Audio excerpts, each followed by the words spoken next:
Hello everybody, welcome back to the channel. My name is Mr. Manchicken, and today I have a review of the LEGO Star Wars 75394 Imperial Star Destroyer. This set was released in 2024 and currently retails for $210 Canadian. This set has 1,555 pieces and 7 total minifigures, so without wasting any more time, let's take a look at each of those figures. Our first figure here is Darth Vader. Now, this is nothing new. We've seen Darth Vader before. The torso, leg, and arm printing is once again stuff we've seen before. Underneath, we have a little angry face with some back head printing.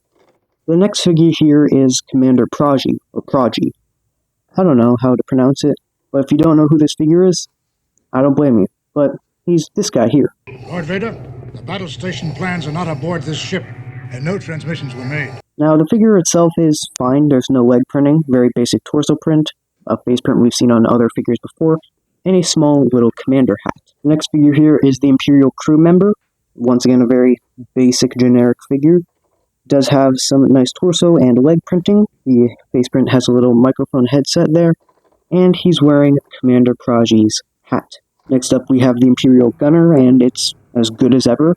The leg and torso printing is once again very simple. She does have a small blaster, and the helmet is perfect as always. And the head is just a simple female head. Other than maybe the 25th anniversary figure, I think this might be the figure I was looking forward to the most, just because of the amazing helmet mold. I just think it looks awesome. But the overall character itself is very generic, very basic torso print, and no leg printing at all. He does have a small secondary face. Next up we have the Stormtrooper. Once again, it's something we have seen before, very, very simple. She has the standard LEGO Star Wars blaster, and the torso and legs are using the newer Stormtrooper printing style, and underneath is just, once again, a generic female head. The final figure here is Cal Kestis, and I think Cal is a phenomenal figure. I've never played Fallen Order or Jedi Survivor. I don't know much about the character, but from what I've seen in pictures, this looks great. Now, he doesn't have the poncho or BD1, but I don't think it takes away from the actual character itself. It does have a second face print as well. Now, there is a display stand for Cal Kestis, saying 25 years of LEGO Star Wars, and it can connect up to the other 25th anniversary stands and even the 20th anniversaries. With all the minifigures out of the way, let's take a look at the exterior of the Star Destroyer. Overall, I think it looks fairly good. It looks like a Star Destroyer, and yeah, let's start taking a look at those features.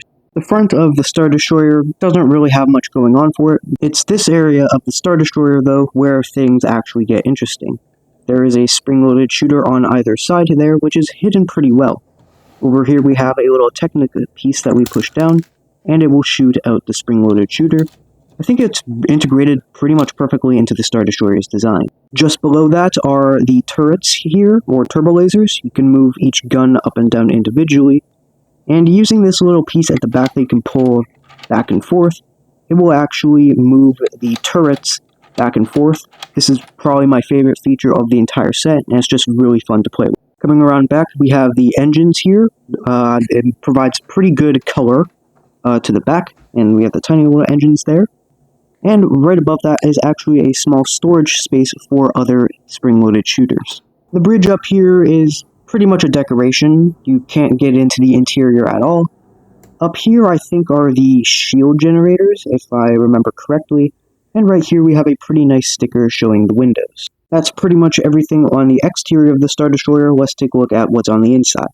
To get into the inside, it's relatively simple. You just take off this entire section, as it's not held on by any studs, and you flip out the two side panels like so. At the front here, it's a pretty small space, but they use it really well. There are 3 little control panels here and a couple of seats for figures. So we can take one of our figures there and put them in. Looks pretty nice. There are a couple of stickered control panels right there. And up here is a bit of a walkway where you can put a figure like Darth Vader.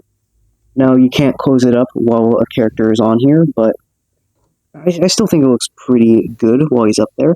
I think this area is meant to be the bridge of the Star Destroyer.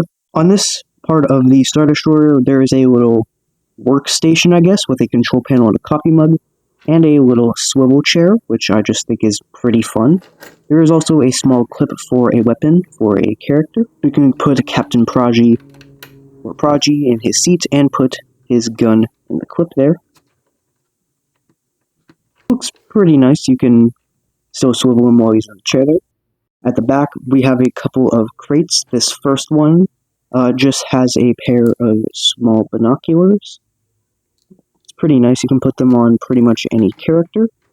And the second crate has a pair of thermal detonators, which once again you can give to any character. Although it's hard to see, there are a couple of blasters back here. And right over here we have a couple of printed panels, one of the Star Destroyer and one of some TIE Fighters.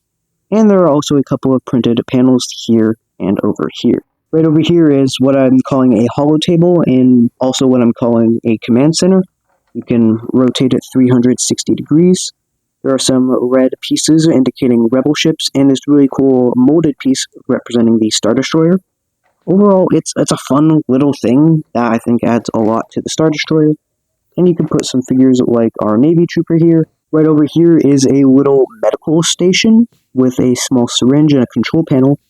And this little crate, which actually holds what my Battlefront brain is saying, is a little Bacta canister, because it looks very similar to how the Bacta canisters looked in the original Battlefront games. So I just think that's really cool how they added that. And a very unnecessary but fun thing that they added is a little two-piece mouse droid. It's super cute, and I think it just adds a lot to the Star Destroyer. Now, that's pretty much all there is to the Star Destroyer. There is a lot of interior space. We can take our remaining figures, being the Gunner and Vader, and put them inside with no problems at all. Now, to close the thing up, you take the two panels, and you fold them up like this. It's very simple. You just reverse the process again. There we go. And then we take the top brick part, and you just put it on like so. One final thing about the Star Destroyer I had forgotten to mention is that there is a small carrying handle here. You just flip those two panels and lift the entire ship up like this. And lift it up. It's very sturdy, so nothing is going to be falling out. So like I can move it around like this. Nothing is going to fall or fall out. It's a very, very sturdy handle. Now, what do I think of the Star Destroyer? I think it's a phenomenal set. The figure selection is decent. The Cal minifigure I think is amazing, and the Star Destroyer itself is wonderful. If you can afford it, I would 100% recommend this set. But that's all I got for you right now. Have a great day, everybody.